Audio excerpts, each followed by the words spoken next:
What is your "we will never speak of this again" moment? My high school girlfriend asked if she could mail some hot underwear kink stuff to my house because she couldn't pass off getting mail when her parents collect it. Fine with my family is very serious about privacy. However, my neighbor wasn't, and the mailman delivered it to her house. She opened it not realizing it was addressed to my house. She panicked, not knowing what to do, and brought it to my house. I wasn't home, so my older sister collected it and left it on my bed. When I returned home, all my sister said was, "There's a package on your bed and we're never speaking of this again." I found it hysterical. My girlfriend was mortified. My divorced dad was playing horseshoes in a league with my aunt, mom's sister. They went together one night when I was about 16. I went to a friend's house to sleep over and didn't think any more of it until I got home the next morning and her car was still in the driveway. Innocent and stupid me went into the house expecting my aunt to maybe be crashed on the couch or something. Then I heard the shower running and thought, weird, maybe she's taking a shower before she leaves. Then I heard my dad's laugh coming from the bathroom with my aunt laughing too. I tiptoed out of the house and went right back to my friend's house completely flabbergasted by what I just walked in on. And now your dad is reading this and is like, oh crap. I follow a bunch of weird blogs tags on Tumblr and was scrolling through my feed. I would usually alt tab in 0.1 seconds if I was fapping or whatever, but since I wasn't looking at any pee, I didn't bother to hide what I was doing. Kept scrolling, then turned round, whilst still scrolling, to see my mum come in my room to put some laundry on a cabinet. Unbeknownst to me, right as she came in the room, on my screen was a huge picture of an erect horse dong. I have no idea why it was on the blog, since it was not a blog for horse dong or horse balls, and I did not intentionally look for horse dong or horse balls, but it was right there, in the middle of the screen. If you looked in my direction, there's no way you didn't see horse dong. I don't know if she was looking since she was only in for a second and we didn't really chat or whatever, but I am assuming my mum saw me looking at horse dong and thinks I like horse dongs. I don't like horse dongs, but there's never gonna be an opportunity for me to weasel my way out of that situation. When I was 8 years old, I went swimming with my brother and his girlfriend at my grandparents' house. Our house wasn't far, so we just walked back in our swimsuits. Once we got back to the house, I was told to shower and wait for them in the living room until they've showered. So my brother and his girlfriend went down into our basement where my brother's room was, and I went into the upstairs bathroom to shower. I realized I didn't have a towel and started to make my way to my mother's bathroom for a towel. That is when I noticed a cucumber sitting on the counter. Bear with me here, this is where it gets odd. I took the cucumber and went downstairs. As I approached my brother's bedroom door, I shoved the cucumber in my swimming trunks. I was just imagining the hilarity that would come after I showed them my goofy trick. So I swing the door open in complete confidence, and the first thing I see is my brother tearing off his girlfriend's bikini top with his mouth. The cucumber hit the floor as well as my jaw. There they were, the first breasts I'd ever laid eyes on. Suddenly I made eye contact with my brother's girlfriend and then with my brother. I looked down and saw the cucumber at my feet and said, "I wanted you to think the cucumber was my wiener as a joke." I picked up the cucumber, turned and shut the door behind me. My brother and his girlfriend are now married and have been together for 12 years. We've never spoken of that event again. You should get them a cucumber with a nice red ribbon on it for their 20th anniversary. Farted very loud with rumbling at my grandmother's funeral during her sister's eulogy speech. I was 17. Holy crap. This and the username together make it seem like you live one heck of a life. I had internal bleeding and really low blood pressure. I was in the hospital and instructed to not try to stand or walk since I'd faint. I didn't obey that. I went to take a pee and my girlfriend saw and chased after me. She caught up just in time to throw herself between me and the floor to prevent me from cracking my head open as I fell back unconscious, dong out, peeing all over everything on the way down. I awoke with her sandwiched between me and the tile floors, lying in a pool of my pee. And that's actually the moment I realized I should marry that girl. I did. But that's not the story I tell when someone asked, "When did you know she was the one?" Not gonna lie, that's the perfect story for I knew she was the one.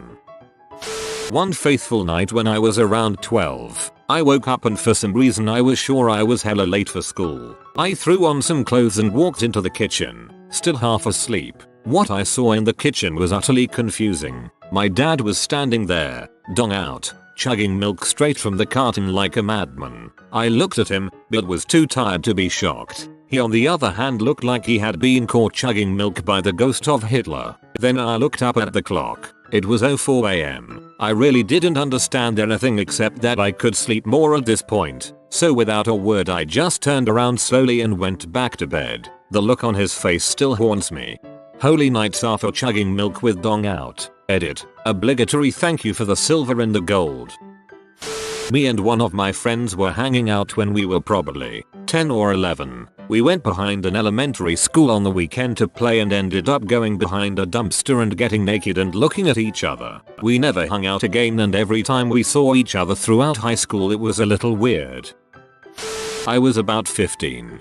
Definitely old enough to know better. I was putting spiders and ice cubes on the super hot wood stove because the Leidenfrost effect was interesting. I thought it would be funny to do it with pee. It was not funny to do it with pee. For the uninitiated, what happens is the pee vaporizes and depending on the volume of your bladder, produces a thick and clearly visible dark brown cloud. If you can imagine the smog line in La, it looks like that. That cloud hugs the ceiling and hangs down about a foot. It doesn't really move because it's water vapor and it leaves a film on everything it touches. It smells like, well, like burnt pee, and you can also taste it. The cloud absolutely does not dissipate before your mother gets home from work. I was sort of a naughty kid anyhow, so she thought I had started a fire with something. In order to avoid a worse punishment I had to take dumb responsibility. That was the only time I can remember her looking at me with actual hatred. A friend accidentally sent me a pic of his junk on Snapchat that was clearly meant for someone else. He excused himself 100 times. He has a huge freaking dong though. Accidentally. Degrees. Saw my friend's mom topless by accident. We don't talk about it. Was weird going to his house the next day. Could not make eye contact with her after that. Haha. This kinda happened to me once. I was at my brother's girlfriend's house waiting for them to get back. While waiting I needed to go to the bathroom. Lo and behold, girlfriend's mom walks out in only her underwear and screams, "When did you get here?" I then ran back to the living room and just sat staring blankly at the TV till my bro got back. This is my friend's story. She smoked herb a bit in high school but obviously hid it from her parents. This one time she came downstairs in the morning to find a joint sitting on the kitchen counter. She knew for sure it wasn't hers and that she wouldn't be stupid enough to leave one out like that. Her mother soon after walked downstairs and started cleaning up around the kitchen. When she ran into the joint, she paused, locked eyes for a bit with my friend, said "oh" and quickly brushed it into her hand and got rid of it. They both pretended it never happened. When I was a teenager, my best friend was over and we were drinking. I was probably 14-15. My mom had just recently found out my stepdad cheated on her and they got into a huge fight that night and he stormed off and left. My friend went out to our loft on the second floor and came running back into my room and said, "Chubby bunny, your mom is trying to kill herself." I drunkenly ran out of my room and saw a curtain tied around the banister of the loft, and my mom roping it around her neck on the floor below while standing on a chair. I ran downstairs, grabbed the knife, held it to my stomach and was screaming, sobbing that if she killed herself, I'd kill myself too. And I meant it too. I was prepared to stab myself in that moment. That was the only thing that made sense as an intoxicated teen at the time. The only way to get my mom to not hurt herself. She got down from the chair, grabbed the knife and me, and we both sobbed together. She then had an inpatient stay for a few days after that. We've not spoken about it since. I'm really sorry for that. Hope your mom is doing better. Matched with my cousin on Tinder. I was like, wow, she is ho. Oh my god, that's my cousin, while swiping. It all happened so fast. Same thing must have happened to her because we matched. I just messaged her and said we never speak of this. Agreed? And she said agreed. And we've never spoken about it. Things are weird around the holidays. We just kinda make eye contact and then one of us finds a reason to leave the room immediately to go and talk to other family members who we have not matched with on Tinder. You idiot, you colder fricked your hot cousin. Was getting physically intimate and was quite rough with my ex-girlfriend and we thought we were home alone. So she decided that she'd scream the house down with her moaning. screams "frick me daddy" really loudly, and when we finish about 10 minutes later, we go to the bathroom to clean up, bump into her then 14-year-old brother on the landing and make direct eye contact with him. He just looks at me oddly and grimaces at his older sister. I still cringe to this day. Dominance asserted. My sister and I thought we had a moment like this, but we spoke of it years later and we both had a misunderstanding all along. I grew up with two sisters. I was the youngest. Then there were 2 years between each of my older sisters. My middle sister and I were closer to each other than we were to the older one. One time when I was about 15, my mom found a used condom in the trash. Since my oldest sister was living away at college at the time, we figured it wasn't hers. So my sister and her boyfriend, who thought she was being a good sibling, thought it was mine and took the blame for it. Don't think she got in much trouble, but she thought she was doing me a favor. It was actually not mine, and I assumed that since she accepted blame for it, then it was her. Nothing more happened. Years later, I was out with my sister and her boyfriend, same one from high school, and she jokingly made a comment trying to get me to do her a favor, like it's the least you could do after I took the blame for that condom for you that one time. I was so confused and had no idea what she was talking about till she explained the event and we realized the years-long unspoken event. I guess it must have been my sister who'd been home from college in secret for a while. There was no husband for my mom at the time, so no cheating allegations. We had a good laugh for the rest of the night. I still think it's funny that we both interpreted the event in such different ways for so long. Well, me and the wife were out on the lake fishing, when all of a sudden I felt the rumbling in my gut. I was about to crap my pants. I looked around and noticed we were nowhere near a dock and there was nobody else on the water. So I looked my wife in the eye and told her I was sorry and loved her very much. I then proceeded to hang my butt over the side of the boat and had the Hershey squirts. It was over quite quickly, thankfully. My wife passed me a few old receipts from her purse so I could wipe. She told me she still loved me and we kept on fishing. That's a keeper. My mom told me her Hitachi wand was a back massager. It disappeared when she found out I used it as one. Me and my friend were brushing our teeth on her mom's bathroom and she pulled out her mom's celeb saying it was a back massager. We proceeded to put it on our chins making our teeth chatter because we thought it felt cool. I only realized a couple years ago what it was. So my friends and I were playing Never Have I Ever and I brought up that I'd never had a hickey. They decided to change that, so 2 of them pinned me down while 2 others sucked on opposite sides of my neck. No one was really sure how it got to that point, but it happened and hasn't been brought up since. Man, that's when you hit him with the Never Have I Ever been in an orgy or something. I came home from a week at Girl Scout camp at 13 and discovered a tick the size of a thumbtack attached to a very private place. I had to go to my mom and get her to help detach it. When she finished, she told me we didn't ever have to talk about this again if I didn't want to. Her tone made it clear that she certainly didn't want to. I moved into a Gumtree housemate situation. The housemate will be called Scott. I have CF, but never ever bring it up. Since I'm a very lucky healthy person, I move in with Scott without ever mentioning the CF. About 3 months later I have a really bad dehydration issue. I'm completely body locked. Think epic cramps but full body. I'm full on body locked in my bed, in my pants, underwear, with a pile of edibles to my left, a few dirty dishes to my right. On top of that I've been CF farting for hours. CF farts are paint stripping. I panic and finally decide it's serious enough that I need to go to the hospital. So I text Scott, who is just in the common room on the other side of the wall. I tell him something like, "Hey, I'm having a medical emergency. I can't walk. I can't even get up.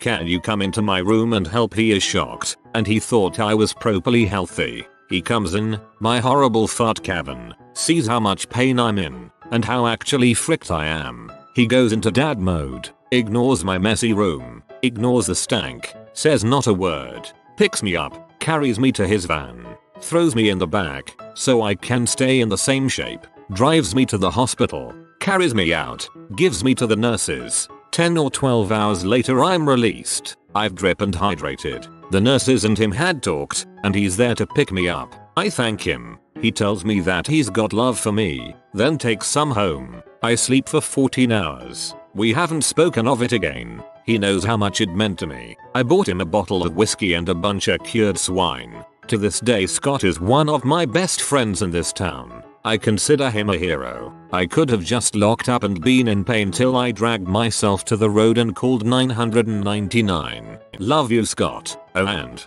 he hasn't mentioned it once. He knows it's really embarrassing for me. It was biz as usual the next day. Again. Love you, Scott.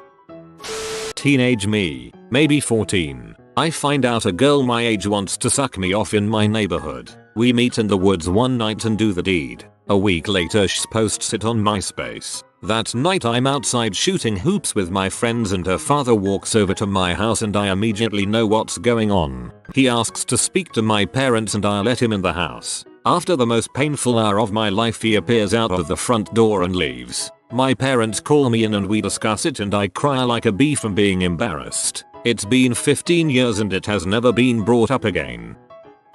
A friend of mine and I were watching a movie on a site called Rabbit. You can all watch movies and browse the net on the same tab. And somehow we got into an argument over horse dongs being able to kill people. She looked it up online and we watched a nasty video of a man getting plowed by a horse. Little did we know, a notification went around on our friend list saying Brent and Anna are watching man gets violated by horse and dies. Come watch with them. I am still ashamed. One day, about 7 years ago or so, I went hiking with my sisters. It was fun but exhausting so I decided to take a shower when we got back home. I was also in the mood for some extra stress relief, so I grab my flashlight and sneak it in with me. I start undressing and notice a little brown spot about halfway down my inner thigh. Upon close inspection, I realize it's a big, fat freaking tick. Oh, crap, I think this bastard's been stealing my blood for hours, and who knows how many more are on me that I can't even see. I know I can't handle this situation alone, so I do what any sane, rational person would do. I burst out of the bathroom after fumbling with the doorknob, run straight into the living room where my eldest sister is watching TV, and say I have a situation that requires your assistance, except all she heard was help, so she looks at me confused and then bursts out laughing. That was when I realized I'm standing in the middle of the living room, completely naked.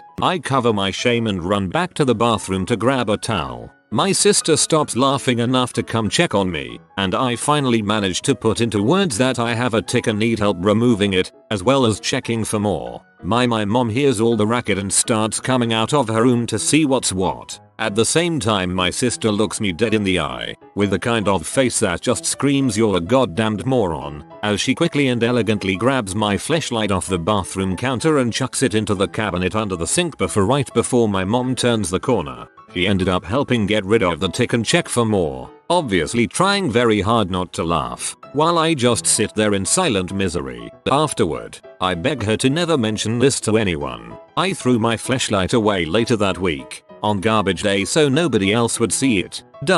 My sister passed away a couple days ago from an overdose that we believed was a suicide. Oddly enough, this is my favorite memory of her, despite how embarrassing it is, although I'll never be able to share it with the rest of my family. I'm sorry to hear about your sister, M8. Thank you for sharing. You have been visited by the happy baby pygmy murder cow. Back away slowly and subscribe quickly to ensure your safety. Thanks for watching. If you are new to the channel, you can subscribe. I publish new videos every day. Until then, check another video, or don't. Either way, have a great day, you magnificent people.